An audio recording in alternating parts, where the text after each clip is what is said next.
ابھی ان کو بیان میں نے رکھا تھا، مجھے ملنے امریکہ کا وہ نوجوان سے ہے، وہ وزیر جنگ ہے یا کون، ان کا ایک بیان لوگوں نے بہت شیئر کیا تھا نا کہ ہم اسلامسٹ کو دبائیں گے یا ان کے خلاف ہیں.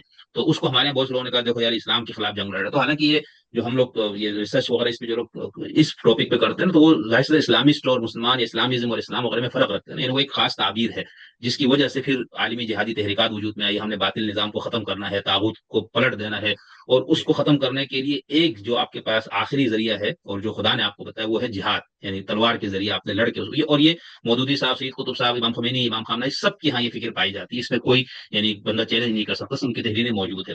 تو امریکہ نے کا ایک یہ بھی رہا نا کہ ہم اسلامزم یا اسلامسٹ جو سوچ ہے جس کی وجہ سے عالمی امن کو یا ہمیں خطرہ ہے، ہم اس کو ختم کرنا چاہتے ہیں. تو اس میں کیا ہم صرف یہ دیکھیں گے کہ امریکہ اگر یہ بھی ہو، اور اس کو آپ خود بھی بتائیے گا آپ اس کو کیسے لیتے ہیں، تو اس میں بھی کیا امریکہ صرف اسی وقت اس طرح کی تحریکات، اس طرح کی ریاستوں کے خلاف کارروائی کرے گا جب اس کے امریکہ کے مفاد کو خطرہ ہو، یا دنیا میں کہیں بھی بدامنی اس وجہ سے ہو، اس کے لیے امریکہ اپنی ذمہ داری سمجھتے ہے سپر پاور ہونے کے ناطے.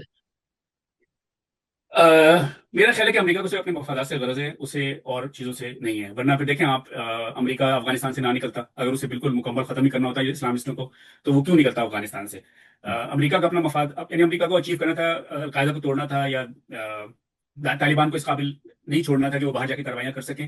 تو اصل بات یہ تھی نا کہ امریکہ پر حملہ ہوا تھا تو القاعدہ کو ختم کرنا تھا، اور اسامہ بن لادن کو جب انہوں نے قتل کر دیا تو ان کا بنیادی کام ختم ہو چکا تھا. اس کے بعد وہ نکل جاتے تو زیادہ بہتر ہوتا، وہ مزید بہت سال تک وہاں بیٹھے رہے. میں سمجھتا ہوں امریکہ کو اپنے مفادات سے غرض ہے، انہیں اس سے نہیں ہے کہ باقی دنیا میں کیا ہو رہا ہے، اسلامسٹ ہیں یا کمیونسٹ ہیں. دنیا چلتی رہتی ہے، اس کے بعد جب تک امریکہ کے لیے خطرہ نہیں ہے وہ چلاتے رہیں. لیکن لیکن یہ جہاد والے مسائل ہیں. آپ نے شاید آپ پیٹر ہیگسٹ کی بات کر رہے ہیں جو یہاں کا وزیر دفاع ہے، وہ بہت مذہبی آدمی ہے، اور اس نے اور یہ شاید ٹرمپ نے بشیر بھی. بھائی یہ سن لئی. جی جی جی میں جانتا